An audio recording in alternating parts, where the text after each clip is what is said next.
Hello students, welcome to my channel. आज class 10 physics के chapter 11 यानी एनसीईआरटी का चैप्टर 11 जो कि मानव नेत्र तथा रंग बिरंगा संसार है, इसके अंतर्गत हम आज प्रिज्म द्वारा प्रकाश का अपवर्तन, अल्पतम विचलन कोण, आपतन कोण और विचलन कोण में ग्राफ, प्रिज्म के अपवर्तनांक के लिए सूत्र, सूर्य के प्रकाश का परिक्षेपण या वर्ण विक्षेपण तथा प्रिज्म की वर्ण विक्षेपण क्षमता के बारे में जानेंगे। तो सबसे पहले तो हम ये जानें कि प्रिज्म होता क्या है। आप लोगों में से अधिकतर लोगों ने देखा होगा कि प्रिज्म जो है कांच का बना हुआ समांग पारदर्शी माध्यम होता है जो किसी कोण पर झुके हुए दो समतल पृष्ठों के बीच स्थित होता है। यानी प्रिज्म जो है कैसा होता है? प्रिज्म जो है ऐसा समांग पारदर्शी मतलब से क्या तात्पर्य है? एक जैसा, ऐसा नहीं है कि कहीं सघन है कहीं विरल है। तो वह भाग जो किसी कोण पर झुके हुए दो समतल पृष्ठों के बीच स्थित होता है प्रिज्म कहलाता है। ग्लास प्रिज्म अगर आप देखे हों तो ठीक है, नहीं देखे हों तो आप यहाँ पर ये देख सकते हैं। ये ग्लास प्रिज्म जो है कुछ ऐसा होता है, ये देख रहे होंगे। इसका जो ये बेस है, ये देख रहे हैं, यह जो है जो ट्रायंगुलर शेप का दिख रहा है, यह इसका बेस हो गया। और तो इस तरह से इसमें दो बेस होते हैं, एक नीचे और एक इसके ऊपर, ये बेस होते हैं। और इसी तरह से इसके तीन जो है ये फलक होते हैं, ये तीन जो है इसके ये फलक होते हैं। और यह कैसे हैं? यह आप देख रहे होंगे कि यह जो है समतल होते हैं। तो तीन समतल जो है इसके अपवर्तक पृष्ठ होते हैं। तो अब इसमें से क्या क्या चीज़ें हैं इसके बारे में आप जो है यहाँ अच्छे से जानें। तो अब अपवर्तक पृष्ठ क्या होगा? प्रिज्म के बारे में तो आपने जान लिया। अपवर्तक पृष्ठ, प्रिज्म के जिन पृष्ठों से प्रकाश का अपवर्तन होता है उन पृष्ठों को अपवर्तक पृष्ठ कहते हैं। जिससे जो है प्रकाश पड़ने के बाद और अपवर्तन की घटना को वह अंजाम देता है, उसे उसका अपवर्तक पृष्ठ कहते हैं। अपवर्तक कोण या प्रिज्म कोण, अपवर्तक कोण को ही प्रिज्म कोण भी कहा जाता है। तो अपवर्तक पृष्ठों के बीच बने कोण को प्रिज्म कोण या अपवर्तक कोण कहते हैं। और इसे प्रायः ए से यानी प्रिज्म एंगल ए से प्रदर्शित किया जाता है या दर्शाया जाता है। अपवर्तक कोण से मतलब है किनारा। दोनों पृष्ठों को मिलाने वाली रेखा को अपवर्तक कोण कहते हैं। दोनों पृष्ठों को मिलाने वाली रेखा को अपवर्तक कोण कहते हैं। प्रिज्म का आधार, अपवर्तक कोण के सामने वाले पृष्ठ को प्रिज्म का आधार कहते हैं। अब देखिए, जो प्रिज्म है यह इस तरह से अगर रखा गया है कि सामने आप देख रहे हैं इसका ट्रायंगुलर बेस, तो ये नीचे जो BC देख रहे हैं यह प्रिज्म का आधार है। यह AB जो देख रहे हैं यह अपवर्तक पृष्ठ है। यह एंगल A देख रहे हैं यह अपवर्तक कोण है। तथा यह AC जो लाइन देख रहे हैं यह अपवर्तक कोण है। तो इस तरह से आपने जो है इस प्रिज्म के बारे में अपवर्तक कोण, अपवर्तक कोण, अपवर्तक पृष्ठ, प्रिज्म का आधार, इसके बारे में आपने जान लिया। अब देखिए, एक वर्ड हम इसमें यूज करते हैं विचलन कोण। अब विचलन कोण क्या होता है? विचलन शब्द से तात्पर्य है कि अगर आप किसी पथ पर जा रहे हो और अपने रास्ते से आप भटक गए या रास्ता आपने बदल दिया तो इसका मतलब आप विचलित हो गए। ठीक उसी तरह से आपतित किरण को आगे तथा निर्गत किरण को पीछे की ओर बढ़ाने पर दोनों के बीच जो कोण बनता है उसे विचलन कोण कहते हैं। विचलन कोण आपतित किरण को आगे की तरफ तथा निर्गत किरण को पीछे की तरफ बढ़ाने पर दोनों के बीच जो कोण बनता है उसे विचलन कोण कहते हैं। और इसे, ये ग्रीक शब्द है, ये देख रहे होंगे टेढ़ा सा बना हुआ है, इसको डेल्टा पढ़ते हैं। डेल्टा से प्रदर्शित किया जाता है। डेल्टा, DELTA, ये ग्रीक लेटर है, डेल्टा से प्रदर्शित करते हैं। अब इसमें भी एक शब्द आता है अल्पतम विचलन कोण। तो अल्पतम मतलब न्यूनतम विचलन कोण। अब यह क्या होता है? एक विशेष आपतन कोण के लिए प्रिज्म अल्पतम विचलन उत्पन्न करता है। इस दौरान आपतित तथा निर्गत किरण के बीच बना कोण अल्पतम विचलन कोण कहलाता है और इसे delta M, M stand for minimum, अल्पतम विचलन कोण को डेल्टा एम से प्रदर्शित करते हैं। यदि दोनों आधार कोण बराबर हो तो इस स्थिति में अपवर्तित किरण प्रिज्म के आधार रेखा के समानांतर होती है। अर्थात यहाँ पर ये कहा गया है कि अगर प्रिज्म जो है वह समबाहु है, समबाहु, तो उस स्थिति में जो आधार रेखा होगी वह प्रिज्म के आधार के समानांतर होगी और आपतित कोण और निर्गत कोण आपस में बराबर होंगे। इसको आप फिगर के माध्यम से देखेंगे। अब यह आपतन कोण और विचलन कोण के बीच ये ग्राफ होता है। आपतन कोण 0, 10, 20, 30, 40, 50, 60, 70 इस तरह से आगे बढ़ाते हुए जाए और इधर 30 और 40 इस तरह से आगे बढ़ाते हैं।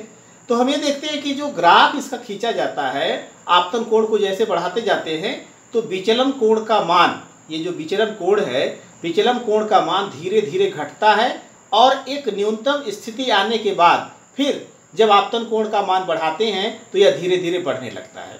तो आपने देखा कि यहाँ पर यह किसी पर्टिकुलर कोण के लिए यह मान न्यूनतम होगा, तो यही जो न्यूनतम मान मिलेगा इसी को डेल्टा एम या अल्पतम विचलन कोण कहते हैं। प्रिज्म के अपवर्तनांक के लिए सूत्र, प्रिज्म के अपवर्तनांक के लिए सूत्र, तो प्रिज्म, यदि किसी प्रिज्म के लिए अपवर्तक कोण A, अल्पतम विचलन कोण डेल्टा एम, तो प्रिज्म के पदार्थ का अपवर्तनांक अगर n है तो n बराबर sine A plus delta m upon 2 upon sine A upon 2 होता है, जहाँ A प्रिज्म कोण है, डेल्टा एम अल्पतम विचलन कोण है और A दो बार वहाँ पर आया तो A जो है क्या है, प्रिज्म का कोण है। अब इसी तरह से पतले प्रिज्म, पतले प्रिज्म से क्या तात्पर्य है? यदि प्रिज्म कोण 5 डिग्री या इससे कम हो तो प्रिज्म को जो है पतला प्रिज्म कहते हैं। जैसे ये देख रहे होंगे, अगर हम इसमें देखें तो यह कोण जो है यह बहुत ही कम है, 5 डिग्री से कम हो सकता है, तो इसे हम कहेंगे पतला प्रिज्म। और जब यह पतला प्रिज्म होगा तो पतले प्रिज्म के लिए विचलन का जो सूत्र है यह डेल्टा एम बराबर n-1 इंटू ए, जहाँ पर a प्रिज्म कोण है और n जो है प्रिज्म के पदार्थ का अपवर्तनांक है। तो इस तरह से कह सकते हैं कि पतले प्रिज्म द्वारा उत्पन्न विचलन प्रिज्म के पदार्थ के अपवर्तनांक n तथा प्रिज्म के कोण a पर निर्भर करता है, लेकिन आपतन कोण I पर निर्भर नहीं करता। क्यों? इसलिए कि आप इस सूत्र में देख रहे होंगे कि कहीं पर आपतन कोण I नहीं आया है। तो जब I नहीं आया है तो अल्पतम विचलन जो है वह I पर निर्भर नहीं करता है। कांच के प्रिज्म द्वारा श्वेत प्रकाश का विक्षेपण या वर्ण विक्षेपण कह सकते हैं। तो dispersion of white light by A prism, जब सूर्य का श्वेत प्रकाश किसी प्रिज्म पर आपतित होती है या होता है तो प्रिज्म से अपवर्तित होते हुए वह अपने घटक रंगों की अनेकों प्रकाश किरणों में विभाजित हो जाती है। इस घटना को प्रकाश का वर्ण विक्षेपण कहते हैं। वर्ण विक्षेपण, तो वर्ण विक्षेपण से मतलब हो गया, वर्ण मतलब कलर और विक्षेपण मतलब बिखेर जाना।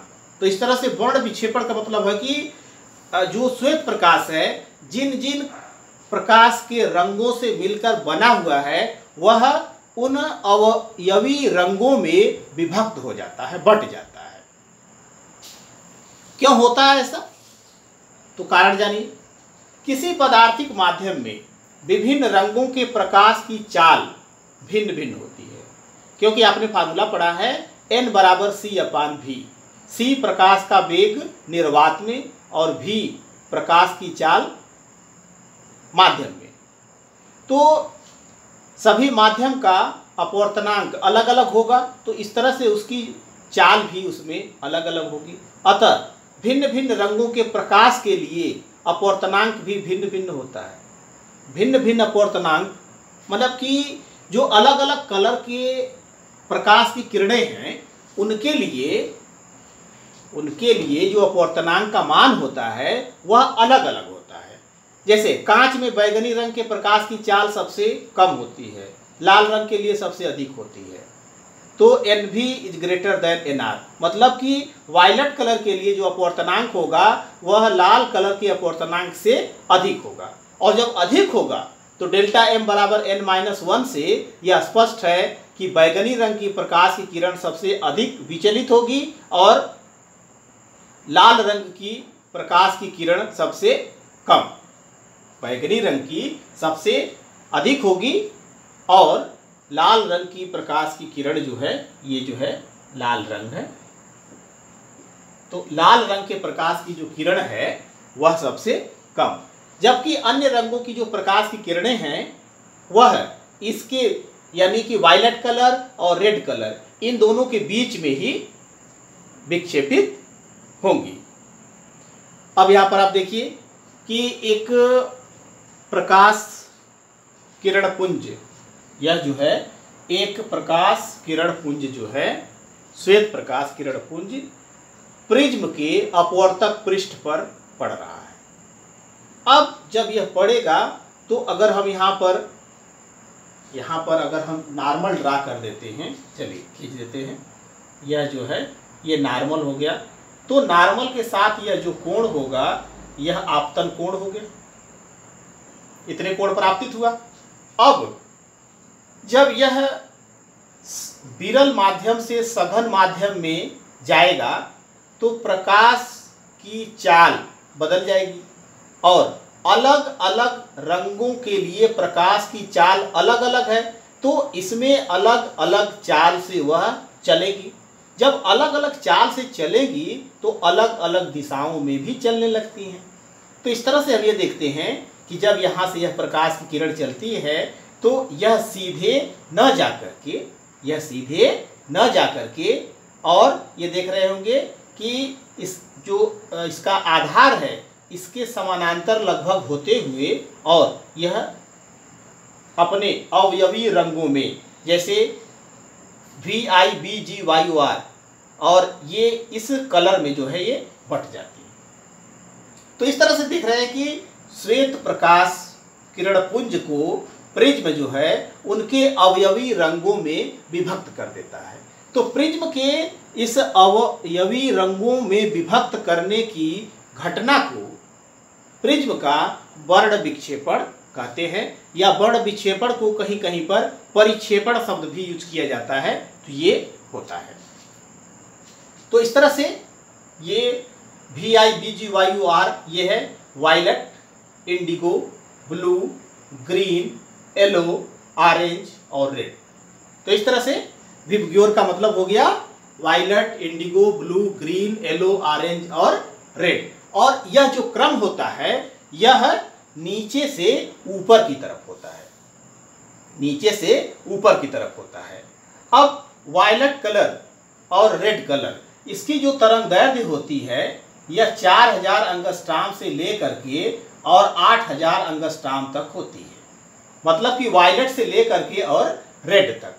तो यह इसमें अगर हम वायलेट से रेड की तरफ की बात करते हैं तो तरंगदैर्घ्य जो है वह बढ़ते आर्डर में होगी ऊपर की तरफ, लेकिन अगर हम इसकी रिफ्रैक्टिव इंडेक्स की बात करें, n की बात करें, तो उस स्थिति में यह घटते हुए क्रम में होगा।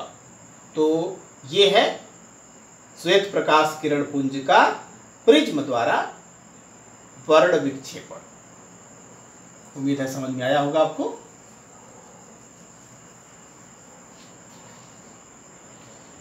तो इस तरह से श्वेत प्रकाश किरण जब प्रिज्म पर आपतित होता है तो अपवर्तन के पश्चात वह अपने अवयवी 7 रंगों में विभक्त हो जाता है।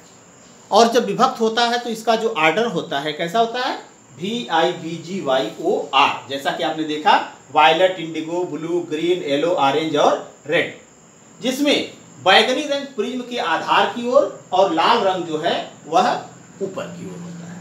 और प्रकाश के अवयवी वर्णों के इस बैंड को, मतलब कि इसका जो आर्डर बनता है उस बैंड को स्पेक्ट्रम कहते हैं। और इन प्रकाश की किरणों को हम यहाँ पर देख पाते हैं ना, इसलिए इसको जो है विजिबल रेंज की स्पेक्ट्रम बोलते हैं, विजिबल। तो अब इस तरह से आप ये देखेंगे कि यहाँ से यहाँ तक की जो प्रकाश की किरण है, इसको तो हम देख लेते हैं, लेकिन इसके पहले और इसके बाद की किरणों को हम देख नहीं पाते हैं। क्यों नहीं देख पाते हैं? देखिए, ये जो वायलेट कलर है, इसके नीचे की तरंगदैर्घ्य की जो किरणें होंगी वह अल्ट्रा वायलेट होंगी, और रेड के उस पार की जो किरणें होंगी यह इंफ्रारेड होंगी। तो इंफ्रारेड की आवृत्ति यानी तरंगदैर्घ्य की बात करें तो इनकी तरंगदैर्घ्य रेड से अधिक होगी, और अल्ट्रा वायलेट की तरंगदैर्घ्य जो है इससे कम होगी। तो अल्ट्रा वायलेट की तरंगदैर्घ्य कम होगी, इसका मतलब कि उसकी फ्रीक्वेंसी ज़्यादा होगी। तो ये है इसका अर्थ। जैसे ये इसका एक जो सबसे जाना पहचाना एग्जाम्पल है, आकाश में इंद्रधनुष का बनना। और आकाश में इंद्रधनुष का बनना ये सभी लोग जानते हैं, सभी लोग देखे हैं, देखे हैं ना? कितने लोग नहीं देखे हैं? सभी लोग देखे हैं। अच्छा, ये बनता कैसे है? जैसे आप ये देखेंगे कि ये बारिश के तुरंत बाद दिखाई देता है। तो जब बारिश होती है तो वाटर ड्रॉपलेट्स आसमान में लटकी रहती हैं, ठीक है? ये वाटर ड्रॉपलेट्स इस तरह से आसमान में जो है ये इस तरह से लिपटी रहती है, मतलब लटकती हुई रहती है। तो ज़्यादातर आप जो बूंद देखते हैं वह जो है पानी की बूंद भार के नाते कुछ ऐसे हो जाती है। तो अगर ये छोटा होता है तो हम इसको ये कह सकते हैं कि यह जो है प्रिज्म के आकार का मान सकते हैं। तो जब आपके उल्टे दिशा में, जैसे आप जैसे सपोज कर लीजिए कि आप जो है पूरब, सूरज जो है पश्चिम है, तो सूरज जब पश्चिम है तो आपको यह दिखाई देगा किस दिशा में? पूरब दिशा में दिखाई देगा। क्यों दिखाई देगा? अब देखिए होगा क्या कि जब उस पर प्रकाश की किरण पड़ती है तो प्रकाश की किरण पड़ने के बाद वर्ण विक्षेपण की घटना होती है। वर्ण विक्षेपण की घटना होती मतलब ये 7 अवयवी कलरों में जो है ये बंट जाता है। जब ये अपने अवयवी कलर में बंटता है तो उसका स्पेक्ट्रम जो है, और सूर्य का आकार जो है कैसा होता है? सूर्य का आकार गोल है।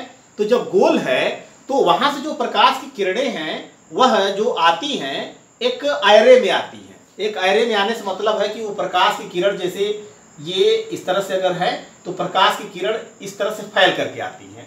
तो हमें जो इंद्रधनुष दिखाई देता है वो जो है कुछ इस तरह से ऐसे कलर में हमको ये दिखाई देता है कि जैसा इस फिगर में आप देख रहे होंगे कि ये इंद्रधनुष का कलर जो है आपको दिखाई दे रहा है। तो आकाश में इंद्रधनुष इस तरह से बनती है। अब इसके बाद जो है, इसके बाद आप इसका दूसरा एग्जाम्पल जानते हैं। कौन सा एग्जाम्पल?